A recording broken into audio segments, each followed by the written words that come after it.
여러분 안녕하십니까? 화요일 밤 뉴스데스크입니다. 오늘 오후 한때 호우특보가 내려졌던 전남 동부 지역은 내일도 많은 비가 이어지겠습니다. 오늘 내린 비의 강우량은 현재까지 광양 94.5mm를 최고로 고흥 42.1, 여수 34.6, 순천 25.8mm를 기록하고 있습니다.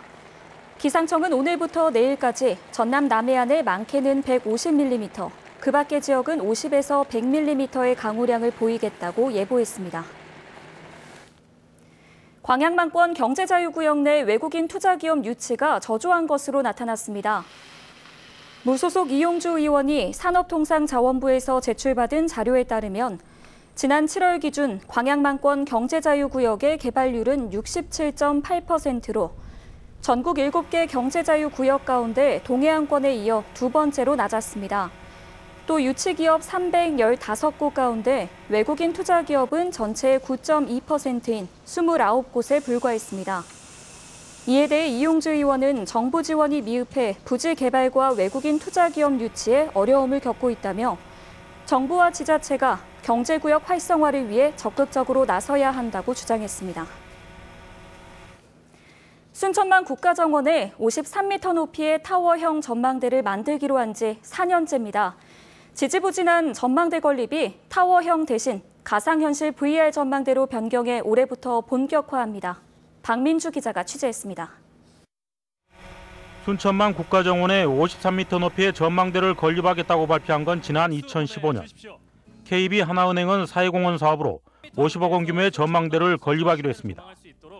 순천시는 세계적인 건축가를 디자이너로 확정했지만 건립 예산이 초과되면서 사업은 제자리를 맴돌았습니다. 4년여 만에 순천시와 하나은행은 타워형 전망대 대신 VR 전망대를 건립하기로 가닥을 잡았습니다. 장소도 환경적인 측면과 인근 4차 산업 클러스터와 연계, 국가정원 동축 검역소 부지로 옮기기로 했습니다. 청소년뿐만 아니라 시민들, 관광객들이 순천만의 사계절을 갖다가 관람할 수 있는 시설이고 다양한 순천만 국가정원의 콘텐츠를 제공할 수 있다고 생각됩니다.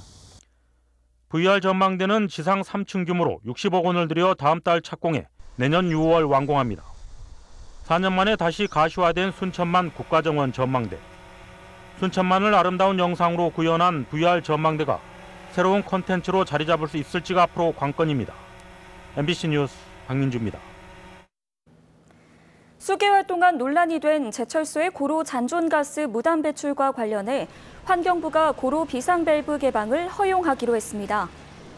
환경부는 민관협의체 회의 결과 철강사가 고로 비상밸브를 개방할 경우 개방 일시와 조치 사항 등을 인허가 기관에 보고하도록 하고 먼지 배출을 최소화하기 위해 연료로 사용되는 석탄가루 투입을 조기에 중단하기로 했다고 밝혔습니다. 환경부는 또 방지시설과 연결된 비상밸브인 세미브리더의 활용도를 높이기 위해 내년까지 기술 검토를 진행하는 한편 배출가스 불투명도에 대한 기준을 마련하기로 했다고 덧붙였습니다. 이에 따라 광양제철소의 조업정지 10일을 사전 통지했던 전라남도는 제철소가 시설 개선 및 비상밸브 운영 계획 등을 제출하면 변경 신고 절차를 진행할 예정입니다. 광양 지역 중소기업 10곳 가운데 8곳 이상이 추석 상여금을 지급하는 것으로 나타났습니다. 광양상공회의소가 관내 중소기업을 대상으로 설문조사를 벌인 결과 전체 기업의 83.7%가 추석 상여금을 지급한다고 답했고 일정 금액을 지급하는 업체가 53.7%, 통상급여를 기준으로 지급하는 업체가 46.3%로 조사됐습니다. 또 올해 추석 자금 사정에 대해서는 지난해와 비슷하다는 기업이 61.2%로 가장 많은 비율을 차지했고 추석 연휴 휴무 기간은 평균 3.1일로 집계됐습니다. 순천시가 편안하고 안전한 추석 명절 종합대책을 추진합니다. 순천시는 추석 연휴 기간 귀성객과 시민들의 일상이 불편함 없도록 편안하고 안전한 추석 명절을 보낼 수 있도록 연휴 기간 종합상황실을 운영하는 등 종합대책을 마련하고 있습니다. 또 연휴 기간 신속한 재난재해 대처와 체계적 대응을 위해 재난안전상황실을 24시간 운영하고 보건진료대책 상황실도 마련해 신속한 비상진료 서비스에 나서기로 했습니다. 여수대학교가 전남대 여수 캠퍼스로 통합된 지 14년이 지났는데 통합 이후 학생 수가 감소하자 지역민들은 여수 캠퍼스와 광주 본캠의 불균형 발전을 지적해 왔는데요. 여수 캠퍼스 활성화 방안을 모색하는 토론회가 오늘 국회에서 열렸습니다. 조희원 기자입니다. 지난 2005년 국립대학으로서는 전국 최초로 전남대학교와 통합한 여수대학교. 통합 당시 장밋빛 미래를 꿈꿨지만 학생 수와 학과 수가 꾸준히 감소했고 지역에서는 반발의 목소리가 높아져 왔습니다. 이에 따라 지역 정치권을 중심으로 활성화 방안을 모색하려는 움직임이 시작돼 지난해 전남도의회에서 건의안을 채택한 데 이어 국회의원 회관에서 토론회가 열렸습니다. 여수대학교는 여수의 구심점이고 100년 역사를 가진 여수의 자존심이라고 생각합니다. 또 무엇을 해야지 다시 옛날보다 더 좋아질 것인가를 우리가 해결책을 좀 찾아보기 위해서 토론회에 참석한 지역민들은 학생 수가 30% 이상 감소했고 통합 당시 체결한 양해각서는 제대로 지켜지지 않았다며 분통을 터뜨렸습니다. 전남대학교는 통합 이후 여수 캠퍼스에서 장학금과 교수 연구비 등이 증가하는 시너지 효과가 발생했다며 일방적인 통합이라고 볼 수 없다고 맞섰습니다. 광주 캠퍼스도 26%가 줄었습니다. 근데 숫자로 보면 저희가 훨씬 더 많이 줄었죠.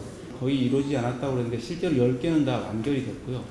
2개만 지금 미완성 단계에 있습니다. 이어 여수 캠퍼스를 활성화하기 위해 매년 적지 않은 예산을 투자하고 있다며 지역에서 활성화 방안에 화두로 꼽는 의료기관 신설 문제는 오는 2020년 국동 캠퍼스에 전남도 광역재활병원을 설립해 해결하겠다고 약속했습니다. 한편 교육부는 지자체의 적극적인 참여를 주문했습니다. 시청에서도 여수시에서도 지원을 굉장히 교육 분야에 많이 해주고 계시지만 초중고 분야에 많이 해주신다고 지금 말씀을 해주셨는데 이 대학 분야에도 굉장히 많은 지원이 필요하지 않나 싶습니다. 벌써 10여 년째 지속되고 있는 전남대학교와 여수 지역민들의 갈등. 점점 열악해지는 지역 교육 환경을 살리기 위한 각계각층의 노력이 절실한 상황입니다. MBC 뉴스 조희원입니다. 정치망 어업인들의 안정적인 생산 기반 조성을 위한 법안이 발의됐습니다. 무소속 이용주 의원에 따르면 정치망 어업인들의 감척을 할 경우 어선 등의 잔존가치 보상은 물론 생활 안정자금과 취업 지원 등이 가능하도록 특별법이 제출돼 관련 어업인들의 재산권과 수산자원 보호에 도움이 될 것으로 기대됩니다. 현행법에 따르면 면허어업인 정치망 어업이 감척사업 대상에 포함되지 않아 형평성 문제와 민원 등이 제기돼 왔습니다. 여수 MBC 특집 라디오 다큐멘터리 여순사건 70주년 특별기획 9일간의 기록이 2019 한국방송대상 지역 라디오 다큐멘터리 작품상을 수상했습니다. 여순사건 70주년 특별기획 9일간의 기록은 당시 생존자들의 인터뷰를 바탕으로 사건을 기록하고 다수의 학자, 저술가들의 감수를 거쳐 진실을 깊이 있게 재조명했다는 데 높은 평가를 받았습니다. 해당 다큐멘터리는 내일부터 오는 11일까지 엿새 동안 여수 MBC 라디오 채널에서 오후 6시 20분부터 재방송됩니다. 개통을 앞두고 있는 목포 해상케이블카 시승식이 오늘 목포 시민들과 지역 언론인, 여행사 대표들을 대상으로 열렸습니다. 시민들은 어떤 반응을 보였을까요? 김윤 기자가 시민들과 같이 해상케이블카를 타봤습니다. 목포 해상케이블카 첫 시승식을 앞두고 유달산 승강장은 초청된 시민들로 북새통을 이뤘습니다. 메인 케이블에 매달린 캐빈이 도착하고 첫 발을 옮기는 시민들은 긴장감과 호기심이 가득해 보였습니다. 유달산을 따라 길게 이어진 케이블을 따라 움직이는 캐빈. 궂은 날씨에 유달산은 안개에 휩싸였지만 간간히 파노라마처럼 펼쳐지는 목포 시내 전경은 볼만한 풍경을 선사합니다. 목포 해상 케이블카의 절정은 유달산 승강장을 지나면서부터입니다. 저는 지금 고화도 해상을 지나는 케이블카 캐빈 안에 탑승해 있습니다. 멀리 목포대교와 다도해가 한눈에 보이는 이곳에서는 짜릿한 바다의 스릴도 느낄 수 있습니다. 아유 까마득해 갖고 밑에를 못 쳐다보았어요. 무서워서. 아주 상쾌합니다. 아주 좋아요. 목포 해상 케이블카의 길이는 3.23km, 바다 구간만 850m로 왕복 운행 시간이 40여 분에 이릅니다. 탑승을 마친 시민들의 반응도 일단은 좋습니다. 바다 밑에 아까 어선이 지나갔는데 그 물살도 그렇게 이 바다 밑을 볼 때 좋았습니다. 산도 보이고 바다도 보이고 모든 경치가 좋잖아요. 그리고 우리 목포이기 때문에 더 기분도 좋고요. 그러나 사소한 오작동으로 캐빈이 공중에 잠시 멈추는 경우도 발생한 점은 억의 티로 남았습니다.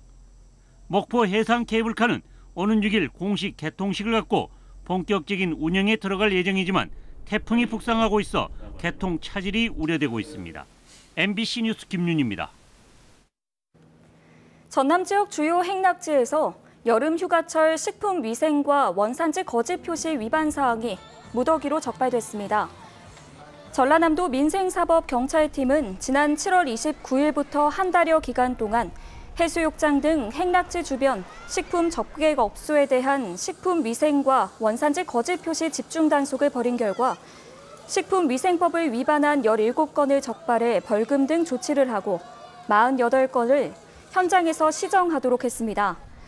특히 식품위생법 위반 행위가 적발된 17개 업소에 대해서는 이달 중 수사를 마무리하고 관할 검찰지청으로 송치할 계획입니다. 환경을 테마로 하는 특화 도서관인 여수 환경도서관을 환경교육센터 등으로 기능을 전환하자는 주장이 나왔습니다. 여수시의회가 마련한 최근 토론회에서 청주 풀꿈환경재단 연무 상임이사는 매립장 부지를 환경센터로 재탄생시킨 청주 국제 에코플렉스의 사례를 들며 이같이 제안했습니다. 토론회를 마련한 백인숙 의원도 지난 2008년 개관 이후 산단의 지원이 갈수록 축소되면서 평범한 도서관으로 돌아가고 있다며 조례 제정 등을 통해 환경 테마를 더욱 특화해야 한다고 강조했습니다. 광양시의 지난해 재정 규모가 800억 원 늘어난 것으로 나타났습니다.